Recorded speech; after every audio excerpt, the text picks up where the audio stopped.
Hello, welcome back to another Vanners collaboration video. So this is in collaboration with a number of other YouTubers, and you will see all their logos flying around the screen just now. So this month we're going to be talking about full-time van life versus part-time van life. So this is quite a difficult topic, I think. It's a difficult topic. And now, it's unique to everybody, individually. Let's turn back time to 2017. We were working in normal jobs, normal 9 to 5 jobs, for example. You say 9 to 5. No, it wasn't 9 to 5. More like 7 till 8. 7 till 8, yeah. We were working lots and lots of hours, living in bricks and mortar, and we had our caravan. Yeah. So that was us part-time. Yeah. What was the pros and cons of that? Well, the pros were that we had the caravan as our escape pod, but the cons were we couldn't use it to its full potential. Yeah, you'd only have like a weekend away. You couldn't go too far for a weekend. If you finish late on a Friday, you need somewhere local, and you only got set holiday times. Yeah. So you're not using it. If you're in our situation then and you're working full time, you've got limited time. However, like we say, people's situations are different. If you're retired, for example, you've got more time. But for us, we couldn't use it to its full potential. It was a hobby for It was a hobby, and we small absolutely holidays. loved our holiday for small holidays.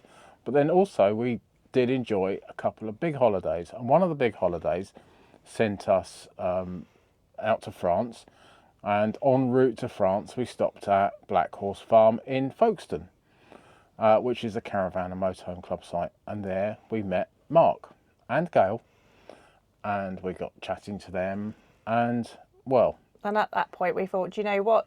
Let's maybe turn our part-time touring into a full-time life. Yeah. And that's when our brains started to think about it a little bit. So before we go into the part where full-timing, we then sold everything. We gave up our flat. And at that point, you realise how much stuff you have, how you kind of like materialistic. You buy things.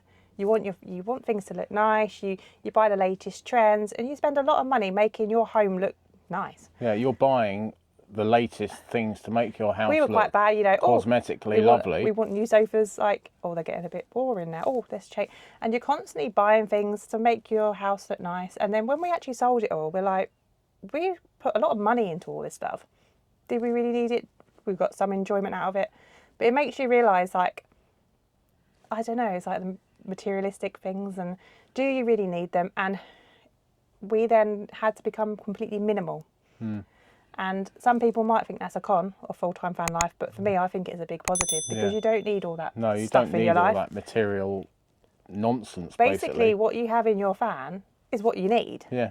You've got everything for washing, everything for cooking, a selection of clothes. If you think about all your clothes, you've got millions of wardrobes at home, or how many wardrobes you might have. How many of them do you actually wear? Yeah. So, yeah, it was actually kind of like a different mindset. You realise you've got all this stuff, but you don't actually need it. No, you don't actually need it. So, yeah, that brings us on to full-time. So what we do now. So we did cover this a bit in the last vlog, because it was like the harsh realities. So I suppose that we'll quickly just go over our harsh realities, which are our cons, I guess. Yeah. So the cons are that you've got no fixed address, no fixed abode. However, we are lucky to have we have got an address, which is a family member. Illness is, if you get ill, you haven't got all that space around you to be ill, Feel comfortable, maybe. And feel comfortable. Accidents. So if you have an accident in your motorhome or a caravan, you've essentially lost what you live in. But I suppose it's no different to living in a home, is it? No. Like, you could have a fire, Yeah. and then you're homeless. So, things happen. I think you can't always be what if. And I think it's, but that is one of the other downsides. If you have an accident or it's got to go in for repairs, you've got to then find alternative accommodation during that time. Yeah.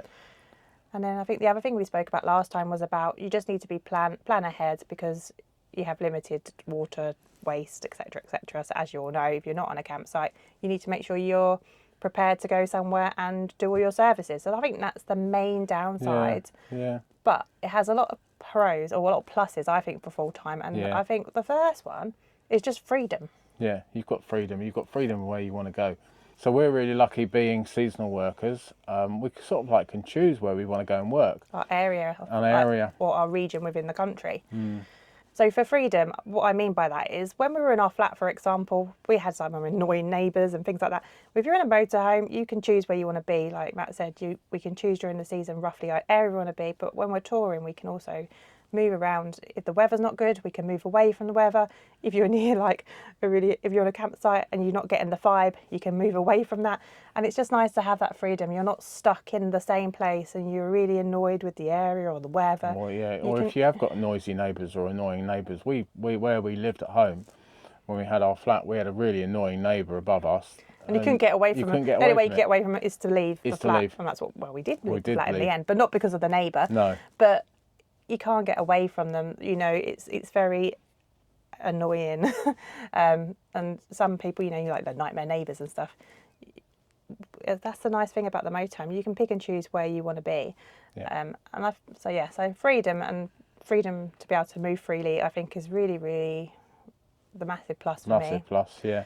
I think also it gives us financial freedom a bit more. So where we're in our old lives part-time, we were working a lot, but we were paying for a house and a caravan and storage and all the other things that come with that. You're paying for insurances, various different types of insurance. And council you're paying tax for and council things. tax and A lot of water and bills. electric, a lot of bills. Whereas obviously where you're just going to the motorhome, you're then condensing it just to one thing rather than having both.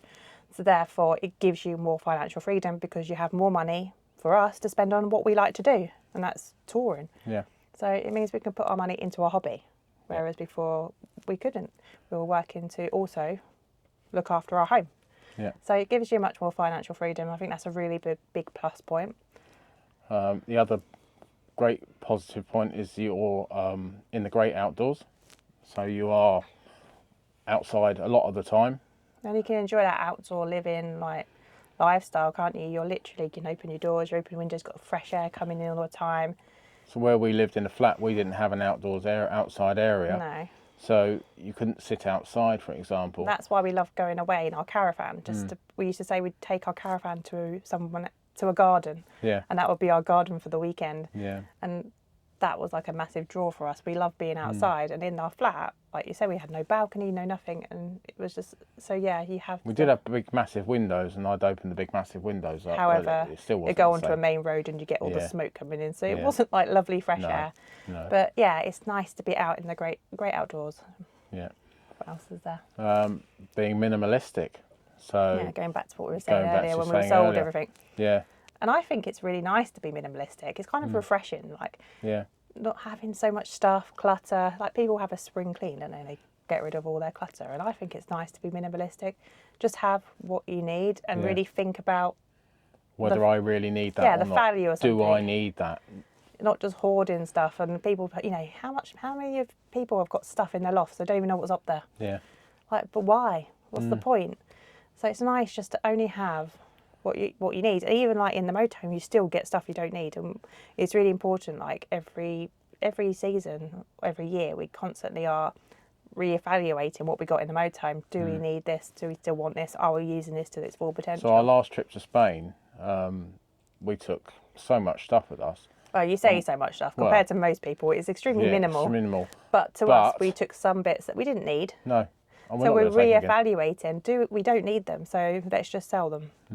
So yeah, it's really important, I think, just to be minimalistic. Only use what you need to use. Yeah. And I think it's nice to be minimalistic. Yeah. It's quite hard for us. It's quite a hard vlog, I think. It's very Yeah. unique to different people. Everyone's in a different situation. But for us, that's just our take on it. our or take our on point it, of view yeah. for how So- it benefits us. We absolutely love it, and wouldn't change it for the world. I can't imagine us going back to bricks and mortar. No. Sometimes when you're ill, you think, oh, wouldn't it be nice just to have a but then we just love our lifestyle as it is. And I we quite love like travelling. to have. Would quite like to have a bolt hole in the future. But I don't know if it would be bricks and mortar. It might just be a plot of land. Yeah, plot of land, maybe in Portugal or something like that, and yeah, Who knows? just see out our days there. Maybe. We need to get our travelling bug out the way first because Yeah. we like to explore new places. So that's what we like to do, and that's what full time allows us to do. Yeah. So let's watch this space for big travels. See where we end up. Yeah. Anyway, So if you like this vlog, if you can give us a thumbs up and also hit that subscribe button if you haven't already. And then also make sure you check out everybody Everybody else's videos. So thanks for watching. And we'll catch you on the next one. See you soon. Bye. Bye.